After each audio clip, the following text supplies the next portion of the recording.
Bacaan dari Injil Yohanes. Sekali peristiwa, Yesus berkata kepada Nikodemus yang datang kepadanya pada waktu malam, "Sama seperti Musa meninggikan ular di padang gurun, demikian juga Anak Manusia harus ditinggikan, supaya setiap orang yang percaya kepadanya beroleh hidup yang kekal. Karena begitu besar kasih Allah akan dunia ini, sehingga Ia telah mengaruniakan Anaknya yang tunggal, supaya setiap orang yang percaya kepadanya tidak binasa, melainkan beroleh hidup yang kekal. Sebab Allah mengutus Anaknya ke dalam dunia, bukan untuk menghakimi dunia, melainkan untuk menyelamatkannya. Barang siapa percaya kepadanya, ia tidak akan dihukum. Tetapi barang siapa tidak percaya, ia telah berada di bawah hukuman, sebab ia tidak percaya dalam nama Anak Tunggal Allah. Dan inilah hukuman itu: terang telah datang ke dalam dunia, tetapi manusia lebih menyukai kegelapan daripada terang, sebab perbuatan-perbuatan mereka jahat. Sebab barang siapa berbuat jahat, ia membenci terang dan tidak datang kepada terang itu, supaya perbuatan-perbuatannya yang jahat itu tidak tampak. Tetapi barang siapa melakukan yang benar, ia datang kepada terang, supaya menjadi nyata bahwa perbuatan-perbuatannya dilakukan dalam Allah." Demikianlah Injil Tuhan. Saudara-saudari dikasih Tuhan kita Yesus Kristus, pada hari Minggu ini kita memasuki Pekan Prapaskah keempat. Bacaan Injil yang kita dengarkan pada hari ini merupakan bagian terakhir dari kisah percakapan Yesus dan Nikodemus. Pada awal dialog diperkenalkan kepada kita bahwa Nikodemus adalah seorang Farisi dan seorang pemimpin agama Yahudi. Ia juga adalah seorang guru Israel. Pertemuannya dengan Yesus mewakili orang-orang Yahudi yang tertarik kepada ajaran Yesus. Sebagai orang yang berpengalaman dan bijaksana, ia sudah dapat menyimpulkan bahwa Allah yang Maha Kuasa kini sedang mendatangi umatnya, dan mukjizat yang dilihat orang itulah tanda-tanda kedatangannya. Nikodemus telah menyadari bahwa Yesus datang dari Allah. Hal itu ditampakkan kepada kita pada awal kisah. Dikatakan bahwa Nikodemus menemui Yesus karena ia tertarik oleh tanda-tanda yang dibuat Yesus, dan ia menemui Yesus pada malam hari. Malam adalah saat kegelapan. Malam juga melambangkan kurangnya sinar iman.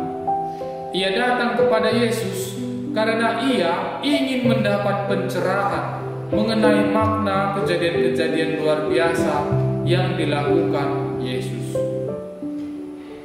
Dalam Injil yang kita dengarkan pada hari ini, Yesus mengangkat cerita tentang Musa meninggikan ular tembaga di padang gurun. Kisah ini mengingatkan kita tentang kisah ular tembaga dalam kitab Bilangan. Israel berdosa dengan melawan Allah dan Musa dalam kejenuhan tentang makanan.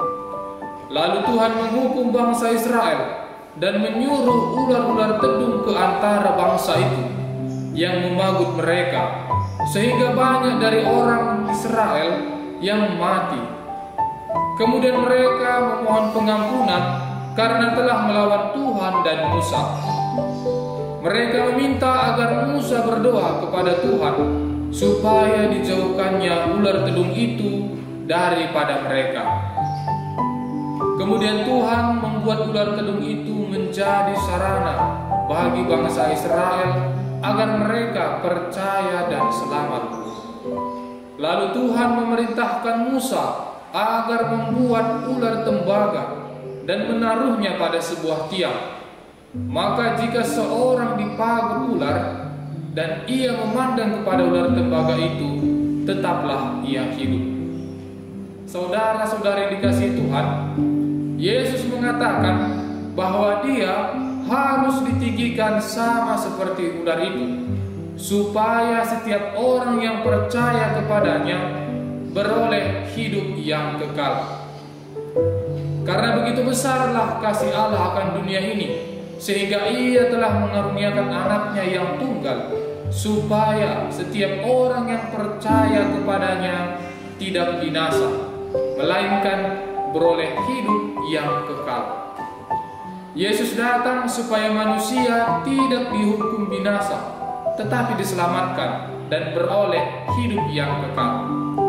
Kasih Allah yang besar menyediakan jalan keselamatan bagi kita. Melalui Yesus Sang Juru Selamat dan Anak Allah, manusia dilepaskan dari dosa, dari hukuman Allah, agar kita dapat berjalan dalam terang Allah.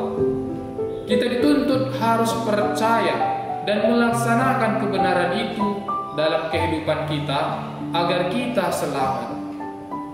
Bacaan hari ini mengajak kita untuk menyadari kasih Allah dengan menyatakannya lewat kasih kepada sesama. Sadarkah kita bahwa kita dikasihi oleh Allah? Kasih Allah itu kita alami setiap hari dalam peristiwa-peristiwa sederhana. Kasih-Nya tidak pernah berubah dari dulu, kemarin, sekarang, dan yang akan datang. Kasih Allah nyata melalui kehadiran Kristus sebagai manusia di dunia ini. Ia hadir sebagai terang yang menuntun kita kepada sukacita bersama Allah Bapa. Kita diberi kebebasan penuh untuk mencintai Allah. Kita dimampukan oleh Allah untuk membalas kasih yang Allah beri melalui pemberian diri kita bagi sesama. Kita dituntut berbuat kasih kepada sesama sebagai ungkapan kasih kita kepada Allah. Allah menghendaki supaya kita melakukan pemulihan dengan wujud pemberian diri bagi sesama. Pemberian diri dapat diwujud nyatakan melalui pelaksanaan tugas yang kita emban sehari-hari dengan sukacita dan mengucap terima kasih kepada sesama yang berbuat kasih kepada kita. Selain itu, kita dapat menolong sesama yang kita jumpai sehari-hari. Amin.